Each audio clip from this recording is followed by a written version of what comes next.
वो परिवार ऐसा है कि कभी ये नहीं पूछता है कि आप कौन सी पार्टी के हो। इसलिए उसका परिणाम इनको अब की बार मिले। नीना वर्मा नहीं आना चाहिए, इसमें से कोई भी आ जाए। चारों भाइयों ने और भाभियों ने मिलके बोला जनता की सेवा किया, सबके लिए भोजन की व्यवस्था कराई। लेकिन नीना वर्मा का चेहरा कोई पहचानता नहीं है। तो एम्बुलेंस करके ये अपनी सेवा दिया है इन्होंने। मध्य प्रदेश में चुनावी महासमर जारी है। इस वक्त हम मौजूद हैं धार विधानसभा में, जहां 3 पार्टियां जबरदस्त आमने सामने नजर आ रही है। वैसे तो चुनाव 2 पार्टियों के बीच होता है मध्य प्रदेश में आमतौर पर, अगर हम बात करें तो कांग्रेस और बीजेपी, लेकिन इस बार धार विधानसभा में 2 बीजेपी हैं, 1 कांग्रेस है। और हम बात कर रहे हैं नीना वर्मा वर्सेस प्रभा गौतम वर्सेस राजीव यादव की।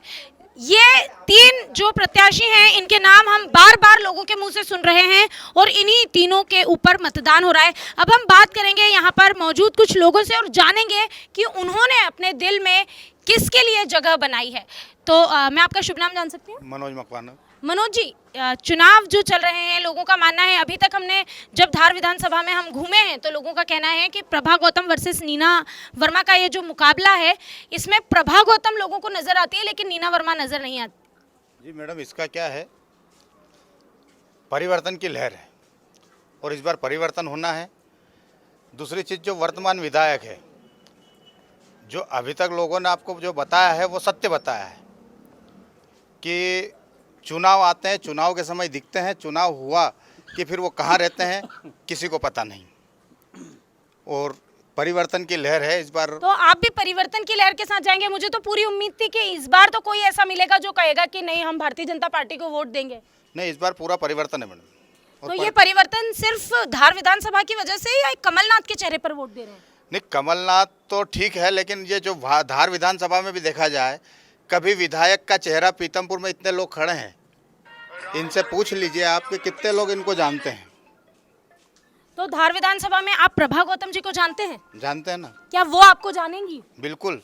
जब चुनाव जीतकर, अगर मान लेते हैं हम कि चुनाव जीत गया प्रभा गौतम जी ने, वो भी एक महिला हैं, नीना वर्मा भी एक महिला है, तो नीना वर्मा जैसे 5 साल के लिए गायब होती है, आपको नहीं लगता कि वो भी गायब हो सकती है? उनका परिवार राजनीति करेगा? इन लोगों का जो परिवार है मैडम, परिवार के दरवाजे हमेशा हर कार्यकर्ताओं के लिए खुले रहते हैं।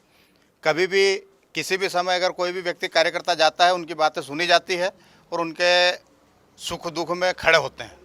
एक आम जनता के सुख दुख में खड़े होते हैं, यही वजह है कि लोग प्रभा गौतम को सपोर्ट कर रहे हैं। और भी लोग हैं हमारे साथ में जिनसे हम जानेंगे। आपका शुभ नाम? अजय सिंह। एमपी के महासंग्राम में, या कह सकते हैं कि धार के इस धुआंधार मैच में किसे जिताएंगे? प्रभा गौतम, बालमुकुंद सिंह गौतम, कांग्रेस। और इसकी वजह? इसकी वजह क्या है कि देखिए, 18 साल हो गया इनको बीजेपी को शासन में, महंगाई चरम पे है, बेरोजगारी बढ़ती जा रही है, जनता में आक्रोश है वो चीज़ का, क्योंकि जो युवा आ रहे हैं शिक्षित होके, उनको रोजगार नहीं मिल रहा है, तो लोग परेशान हैं। इसलिए मेन चीज़ बदलाव चाहते हैं। तो आप नीना वर्मा वर्सेस प्रभा गौतम नहीं कर रहे हैं, आप कमलनाथ वर्सेस शिवराज कर रहे हैं? नहीं, यहाँ पे धार में नीना वर्मा वर्सेस प्रभा गौतम। तो आप, मेरा आपसे यही सवाल है कि अगर आप नीना वर्मा को नहीं चुनके, क्योंकि आपके क्षेत्र का विकास तो आपका विधायक करेगा ना, तो अगर आप नीना वर्मा को ना चुनकर प्रभा गौतम को चुन रहे हैं तो उसके पीछे कोई वजह? देखिए, जो वर्तमान विधायक हैं हमारे यहाँ, वो 5 साल में कभी दिखते नहीं हैं, चुनाव के समय भी नहीं दिखते, और कभी आते हैं तो 2-1 लोगों से मिल कर के चले जाते हैं और किसी से नज़र नहीं होते हैं। और जो अभी बालमुकुंद सिंह गौतम का है, वो परिवार ऐसा है कि हर व्यक्ति, चाहे कोई भी पहुंच जाए उनके दरवाजे पे, कोई भी समस्या लेके, उनके साथ में वो खड़े हो जाते हैं। तो ये जो मुकाबला है नीना वर्मा वर्सेस प्रभा गौतम का, इस मुकाबले में अधिकतर लोगों का यही कहना है कि क्योंकि ये पूरा परिवार लोगों की सुनता है, आम जनता की उन तक पहुंच है, इसके लिए ये प्रभा गौतम का साथ देना चाहेंगे। और भी लोग हमारे साथ मौजूद हैं। आप किसे वोट देंगे? मैं किरत सिंह यादव, पीतमपुर, जिला धार। मेरा कहना ये है कि आज की 15-16 साल के पीरियड में मैंने अभी तक मीना वर्मा को पीतमपुर में आए मैंने कभी मिला नहीं हूँ। 1-2 बार आते हैं, कभी आते नहीं हैं। पहली बात तो जनता ये चाहती है परिवर्तन। परिवर्तन क्यों चाहती है कि जनता परेशान है, महंगाई पे महंगाई बढ़ती जा रही है, मजदूरों की मजदूरी बढ़ नहीं रही है, तो हम लोग चाहते हैं जनता कि हमें सुकून मिले। इसको सुकून मतलब ये है हम लोगों को कि सुबह से हम लोग 8 बजे जाते हैं, 8 बजे रात को आते हैं, और थके हके आते तो हम लोग सो जाते हैं। सोने के बाद 6 बजे फिर ड्यूटी चले जाते हैं। अगर कभी वर्तमान में कोई नेता आता है तो गरीबों को नहीं सुनते हैं, इसलिए हम लोग बदलाव चाहते हैं। तो आप किसे चुनेंगे? हमारा कहना ये है कि मेरा समाज का एक राजू यादव खड़ा है, तो मैं सोचता हूँ कि मीना वर्मा नहीं आना चाहिए, इस वजह से कोई भी आ जाए। यानी आप ये कहते हैं कि या तो प्रभा गौतम आ जाए या राजू यादव आ जाए, आप किसे वोट देंगे? वोट का नहीं निश्चय करूँगा हम लोग जनता हैं, हमें जहाँ चीज़ समझ में आएगा वो उसकी बात करेंगे। धार विधानसभा की हम बात करते हैं। धार विधानसभा में 3 लोग हैं, 3 में से हम अभी तक जितने भी लोगों से बात करते हैं तो उनका एक ही कहना है कि उनकी जो विधायक है उनके परिवार का लगभग 30-35 साल से धार पर शासन रहा है, लेकिन जो इनकी अभी सिटिंग एमएलए है नीना वर्मा, ये लोगों के लिए उपलब्ध नहीं है, और यही वजह है कि उन्होंने इस बार मूड बना लिया है कि चाहे कुछ भी हो जाए इस बार बदलाव जरूर होगा। और भी लोग हमारे साथ मौजूद हैं, हम उनसे बात करना चाहेंगे। आपका शुभ नाम? जयप्रकाश यादव। जयप्रकाश जी, किसे वोट देंगे? प्रभात सिंह गौतम को। प्रभा गौतम को देंगे वोट, और उसकी वजह? क्योंकि जब राजनीति में नहीं आई थी वो तब से समाज सेवा, बच्चियों की शादी करवाना, किसी गरीब पहुंच जाकर उसकी बेटी की शादी है तो 25 से 50 मदद करना, इसका उनका ये सब शुरू से ही काम उनका। आप कह रहे हैं कि महिलाओं की मदद तो शिवराज सिंह चौहान भी कर रहे हैं। गरीब आदमी राजनीति में आने के पहले वहाँ पहुँच जाए, जब राजनीति में नहीं आई थी तब से मतलब इसकी मदद करती हूँ। तो आपका कहना है कि वो राजनीति के लिए ऐसा नहीं कर रही है, वो पहले से ही लोगों की उनका पूरा परिवार सब पालिश करता है। तो आपको ये लगता है कि नेता बनने के बाद भी वो इसे जारी रखेंगे? बिल्कुल 100%। और आप इतनी गारंटी के साथ ये बात कैसे कह सकते हैं? हम उसको 29 साल से उनका घर से जुड़े उनके हुए हैं। यहाँ की जनता का कहना है, यादव समाज भी उनके साथ जुटा हुआ है। BN यादव और प्रभा गौतम को वोट देंगे, कांग्रेस को सपोर्ट करेंगे। और इसकी वजह यह है कि वो परिवार ऐसा है कि कभी ये नहीं पूछता है कि आप कौन सी पार्टी के हो, आप अपना काम बताओ, दुख तकलीफ में सुनता है। ये कभी यही नहीं पूछता कि आप बीजेपी में हो या बीजेपी का भी काम करता हो। ऐसा परिवार है कि बीजेपी का भी काम करके दिया है। इसलिए हम लोगों का विश्वास है कि जो सामने वाला बीजेपी के कार्यकर्ता का सुनता है तो हमारा क्यों नहीं सुनेगा। तो बीजेपी के कार्यकर्ताओं को गौतम जी के पास क्यों जाना पड़ता है? उनकी तो खुद की एमएलए। वही तो राजू यादव क्यों है, राजू यादव चुनाव लड़ रहे हैं, वो समाज सेवी है पहले से। राजू यादव इसलिए लड़ रहे हैं कि पार्टी देखो उनको टिकट नहीं दिया, और समाज सेवा करने वाले बालमुकुंद सिंह गौतम है। कोई भी प्रॉब्लम अगर बीजेपी नहीं करती तो बालमुकुंद भैया करते हैं उनका काम, वो समाज सेवी हैं। इसलिए हम लोग सपोर्ट कर रहे हैं बालमुकुंद सिंह गौतम का, उनका परिवार कोई न कोई जहाँ भी जरूरत पड़ती है वहाँ आते रहे, हमेशा सुनते हैं। इसलिए हम लोग बालमुकुंद सिंह गौतम का सपोर्ट कर रहे हैं। प्रभा गौतम, हर यहाँ का जो भी लोग आए हुए हैं पीथमपुर में, सब बाहर से आए हुए हैं, उद्योग नगरी है, लेकिन सारे लोग उनके ऊपर खुश रहते हैं, सबका दुख सुख में साथ देते हैं वो। तो कोई न कोई त्यौहार आता ही रहता, आप लोग को मालूम है, छठ पूजा आए, दिवाली आए, दशहरा हो, लेकिन नीना वर्मा का चेहरा कोई पहचानता नहीं है।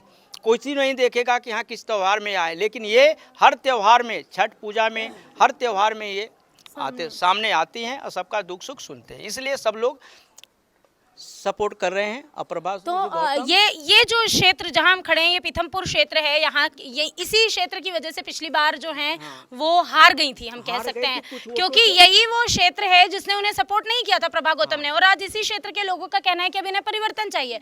तो उसके पहले वो हारने का कुछ कारण था, कुछ कारण बस हारी थी, लेकिन इस बार वो चीज़ नहीं है। नगर पालिका में भी हमारी सरकार बनी है कांग्रेस की, और सुरेश पटेल, सेवंती बाई जो है काम भी कर रहे हैं अच्छा, और इस वजह से इस बार हम लोग पीथमपुर से अच्छी लीड देंगे। तो इनका कहना है कि जो अब ये भी कांग्रेस वाले ही हो गए, इनका कहना है कि प्रभा गौतम जो है वो हमारे दुख सुख में सुनती हैं, यहाँ तक कि भारतीय जनता पार्टी के कार्यकर्ताओं की भी वो मदद करती है। अब ये तो इन्होंने एक आरोप भी लगाया है सीधे सीधे अपनी ही विधायक पर, मतलब भारतीय जनता पार्टी के विधायक पर, कि उनके अगर कार्यकर्ताओं को शिकायत है, परेशानी है, तो वो उनकी भी सुनवाई नहीं करती, उन्हें भी आखिरकार गौतम परिवार के पास जाना ही पड़ता है। ये एक बड़ा सवाल भी है, मुद्दा भी है। हम और भी लोगों से बात करेंगे। आपका शुभ नाम? अशोक यादव। अशोक यादव जी, किसे वोट देंगे? हम तो कांग्रेस को वोट देंगे। कांग्रेस को? आप यादव हैं, आप राजीव यादव जी को वोट नहीं देंगे? नहीं, राजू यादव जी भी पार्टी से नहीं हैं, इसलिए उनको वोट नहीं देंगे। हम लोग कांग्रेस के साथ में हैं, क्योंकि कांग्रेस पार्टी मतलब यहाँ पर हम लोगों के लिए दुख सुख में साथ देती है।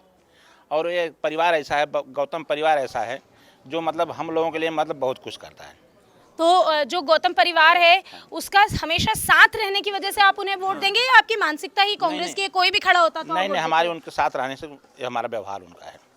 अच्छा, और ये वो क्या वजह है कि नीना वर्मा से इतनी नाराजगी है इस क्षेत्र के लोगों को? नीना वर्मा मैडम क्या है कि वो कभी दिखती नहीं है। वो करीब करीब 18 साल से उन्होंने यहाँ पर अपना क्षेत्र कब्जा किए हैं, लेकिन कभी वो दिखी नहीं, इसलिए मतलब हम लोग उनके साथ नहीं हैं। आपका शुभ नाम? उमेश यादव। यादव जी, आप किसे वोट देंगे? प्रभाग बालमुकुंद गौतम को वोट देंगे। आप भी प्रभा जी को ही वोट देंगे, और उसकी वजह भी वही होगी कि नीना जी मिलती नहीं है? वही है। कोई कुछ और ऐसा नहीं, वजह वही। कुछ ऐसी क्या बात है कि ये पूरा क्षेत्र जो है ये सिर्फ यही कह रहा है कि हम प्रभा गौतम को ही वोट देंगे, जबकि इसी क्षेत्र ने प्रभा गौतम को हराया था इस बार, पिछली बार? वो दिखती नहीं कभी यहाँ से। प्रभा गौतम की बात कर रही हूँ मैं कि ये जो पूरा क्षेत्र है ये कह रहा है कि हम प्रभा गौतम को ही जिताएंगे, लेकिन पिछली बार तो इसी क्षेत्र ने प्रभा गौतम को हरा दिया था, इसी क्षेत्र की वजह से वो हारी थी, वरना वो जीत रही थी। नहीं, इसका कुछ कारण था, अगली इस बार नहीं है कारण, कुछ था, लेकिन इस बार जीतेंगे वो 100%। इस बार 100% जीतेंगी, यानी इस बार जो जनता है उन्होंने ये जो कमी थी उसको सब उन्होंने अपना पूरा कर दिया अब की बार। और कोविड काल की भी बातें, कोविड काल में भी गौतम परिवार ने सबके लिए बहुत कुछ किया है। मतलब ये पूरा 3-4 भाई हैं, चारों भाइयों ने और भाभियों ने मिलके मतलब जनता की सेवा किया, सबके लिए भोजन की व्यवस्था कराई, जगह जगह उन्होंने राशन बंटवाया, ये सब सेवा उन लोगों ने किया है, इसलिए उसका परिणाम इनको अब की बार मिलेगा। राशन बंटवाए, हॉस्पिटल की व्यवस्था करवाए, दवा ये एम्बुलेंस आजकल पीथमपुर नगर पालिका जो है ये कांग्रेस के कब्जे में है, लेकिन फिर भी इन्होंने 2 एम्बुलेंस करके ये अपनी सेवा दिया है इन्होंने अपने खुद की। धार जिले में उनकी एक निजी एम्बुलेंस धार जिले में है, जन सेवा के लिए लगी है। सेवा के लिए, और इन्होंने मतलब कि ये परिवार ही ऐसा जो जन सेवा ही करता है।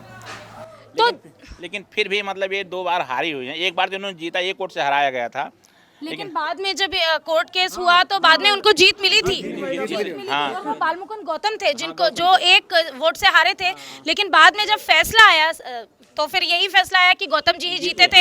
हालांकि हम आपको बता दें वो कार्यकाल बहुत ही छोटा था उनका, शायद 3 महीने का कार्यकाल था, वो 3 महीने के कार्यकाल के लिए, लेकिन वो विधायक थे, पर उस लड़ाई को जीतने में उन्हें इतना समय लग गया कि वो उन्हें जब ये पता चला कि वो विधायक है, उसके बाद उनके पास सिर्फ 3 महीने ही बचे थे।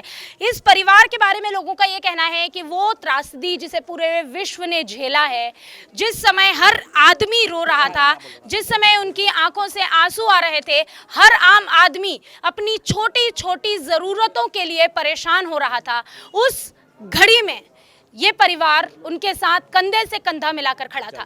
लोगों का कहना है कि गरीबों के घर राशन हो या उन्हें एम्बुलेंस की सुविधा, ये सब कुछ देने में अगर किसी ने मदद की है तो वो गौतम परिवार है। बालमुकुंद गौतम और प्रभा गौतम का नाम यहाँ पर लोग इज्जत से इसलिए ले रहे हैं क्योंकि उन्होंने समाज सेवा की है।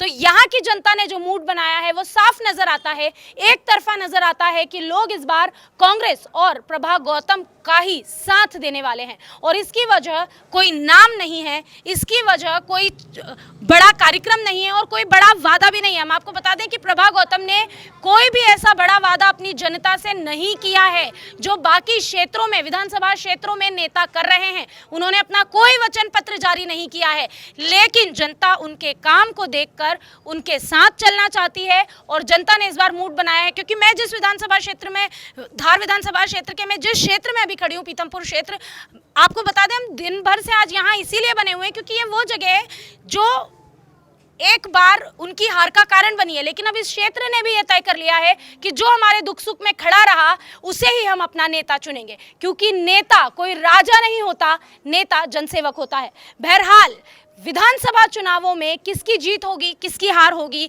धार विधानसभा पे कौन कब्जा करेगा, इसका फैसला तो 3 दिसंबर को होगा।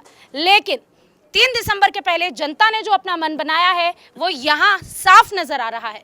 अब कौन क्या कहता है, कौन क्या करता है, किस क्षेत्र की स्थिति क्या है, अगर आप ये जानना चाहते हैं तो पूरी मध्य प्रदेश की यात्रा के लिए जुड़े रहिए हमारे साथ, देखते रहिए वीके न्यूज़।